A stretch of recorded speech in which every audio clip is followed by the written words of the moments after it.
உலகத்தோட முதல் கிறிஸ்மஸ் வரத்துக்கு பல வருஷத்துக்கு முன்னாடியே வரலாறுல ஒரு வாக்குத்தத்தம் எழுதப்பட்டிருந்துச்சு. இருள் சூழ்ந்த நேரத்துல ஒளிய அனுப்புவேன்னு தேவன் வாக்கு தந்தாரு. அந்த வாக்குத்தத்தம் ஒரு அமைதியான ஊர்ல நிறைவேற ஆரம்பிச்சது. உலகத்துல ரட்சிப்ப கொண்டு வர இயேசு கிறிஸ்து பிறந்தாரு. அவரு ஞானமும் அன்பும் நிறைஞ்சவரா வளர்ந்தாரு. அவர் யோர்தான் நதியில ஞானஸ்நானம் பெற்றப்ப அவரோட தெய்வீக அடையாளம் பகிரங்கமா உறுதிப்படுத்தப்பட்டுச்சு. அவர் சாத்தானோட சோதனைகளை வென்றாரு, நோயாளிகளை குணப்படுத்தினாரு, குருடருக்கு பார்வையளிச்சாரு, பலவீனருக்கு பலம் தந்தாரு, பசிய போக்கினாரு, கடுமையான புயல கூட அவர் அமைதியாக்கினாரு. ஆனா அவரோட சீஷர்ல ஒருத்தர் இருள தேர்ந்தெடுத்தாரு. இதயம் பாரமா இருந்த நேரத்திலையும் அவர் ஜெபிச்சாரு.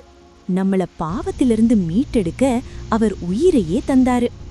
ஆனா அவரு எங்கேயும் போகல.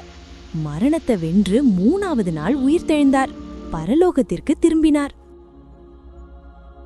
ஆண்டவரான இயேசு கிறிஸ்து இந்த பூமியில ரொம்ப எளிமையா பிறந்து எல்லார் மேலையும் அன்பு கூர்ந்தார், போதித்தார், குணப்படுத்தினார், மன்னித்தார். தேவனோட இதயத்தை உலகத்துக்கு காட்டினார்.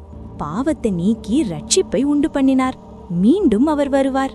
இந்த முறை ஒரு ஊழியரா இல்ல, மரணத்தை வென்ற ராஜாவாக.